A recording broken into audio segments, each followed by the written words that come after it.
Now for our story.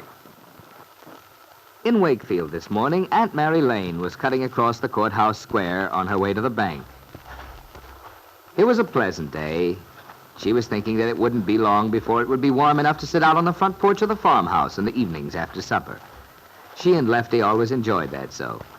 This year, Randy would be there, too. This thought brought a happy little smile to the corners of her mouth, and she was so absorbed that she didn't notice the tall, red-haired man sitting on one of the green benches along the path, with his long legs stretched out comfortably. So she was startled when she heard him say, Good morning, Aunt Mary. Oh, why, it's Angus McKillop. Good morning. You look remarkably pleased about something. Do I? I was just thinking about my son, Randy. How nice it is having him home. Yes, it's a good thing when a son comes home to his mother safe and sound. I'm glad for you, Aunt Mary. Thank you, Angus. I'm just sitting here enjoying this fine morning. It's a practice of mine. When I have any thinking to do, I like to do it in God's green outdoors. Keeps my head clear. It's a good idea. Won't you join me? It's been a month of Sunday since we've had a little talk. Well, that's so, it has. Well, I think I'll accept your invitation, Angus. This is nice. That sun's quite warm for this time of the year. It is that. It's my opinion if people would spend more time sitting in the sun and thinking, and less inside talking, the world would be a lot better off. Yes, I quite agree with you. Sometimes I wish I'd never gotten the bee in my bonnet to be a lawyer. The more you see of the ways of the world, the grayer it appears to be. Sounds like you've got something on your mind, Angus. Something bothering you? Something is, in a way. That young friend of yours, Bill Meade. Oh, I was just on my way over to see Bill. I wanted to ask him how things went yesterday. Well, by old, it's... Why didn't you ask me if you had it in your mind to? Ask you? I thought perhaps it wasn't proper to ask Bill's attorney until I talked to Bill himself. You're a wise woman, Mary Lane. But you should know by now that I think you're no gossip. I trust you with the darkest mystery and know it was safe. Well, if that's the case, I am very anxious to hear how the divorce trial came out. As you know, all of us out at the farm are concerned about it. Well, Mary, I regret to tell you, it was a sorry failure. Oh, dear. That's a shame. The divorce went through, right enough. I see. But Bill didn't get the baby. The baby's been given into Mrs. Meade's custody, just as I expected from the first. Oh, that's too bad. Poor Bill. The lad's disappointed, of course. But I told him all along it was bound to be. Perhaps, Angus. Of course, you know all about the legal side of it. But somehow Now, don't tell me you were expecting anything else. Not exactly expecting, but I did hope against hope. Judge Willoughby's such a fair man. Certainly he's fair. But there wasn't a thing in the world he could do but give the bairn to the mother. I told the lad so from the beginning, just as soon as I knew all the facts.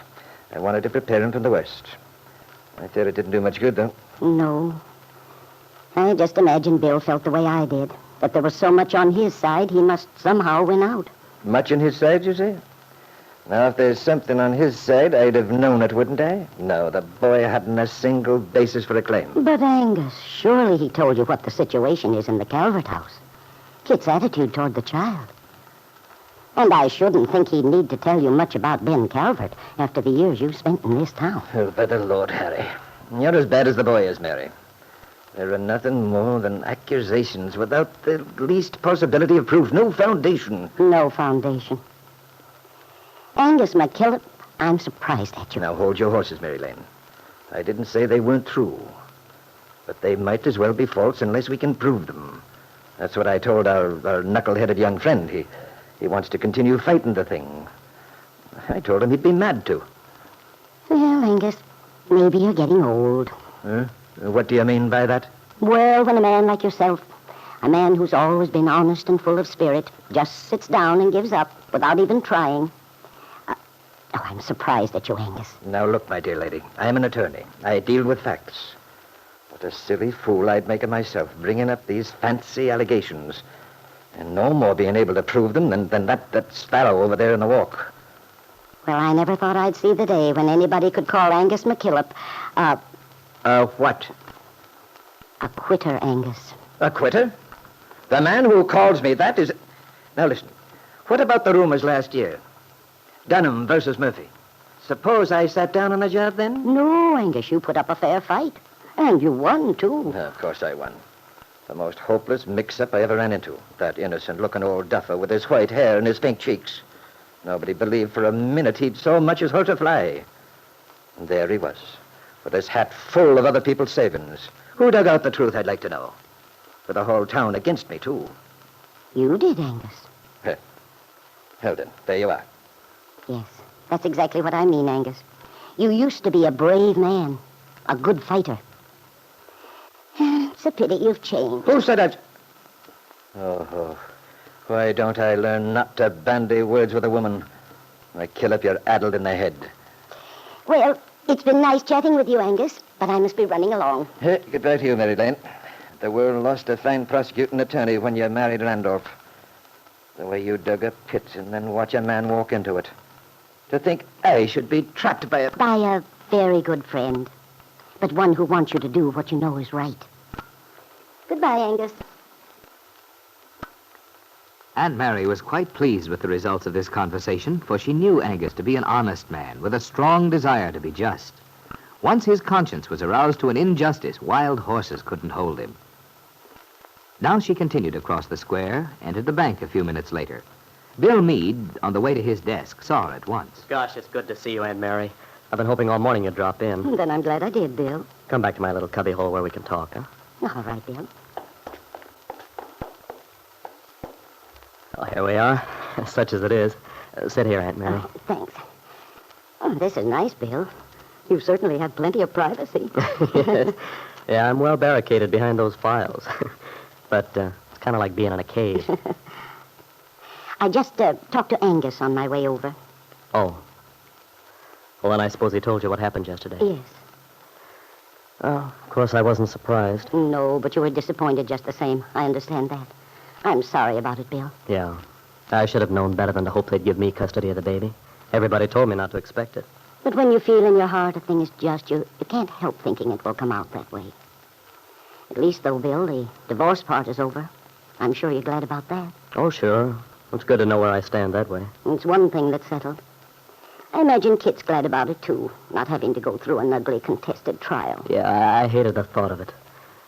And yet, Aunt Mary, feeling the way I do about that baby of mine, much as I'd hate starting all over again, I'd like to try. I know, Bill. But Angus McKillop, It was pretty discouraging, wasn't he?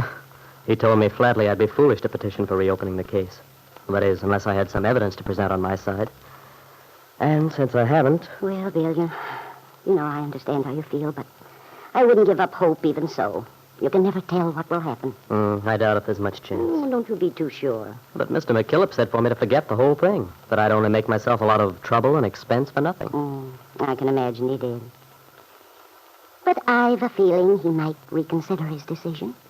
You have? What makes you think so, Aunt Mary? Oh, just call it a hunch. Bill, would you like to come out to the farm for dinner tonight?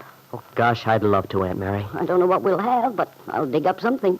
I almost telephoned you last night to ask if I could drop out for a while. But I was pretty tired. Yes, I imagine you were. Well, tonight is fine with us. About 5:30? Or is that too early? Oh, no, that's swell. No, the earlier the better for me, Aunt Mary. After waiting so long, Bill was thinking, now every minute of delay was a wasted one. For at last he could see Peggy, talk to her as a free man. And yet he wondered how much he dared hope for a talk with Peggy.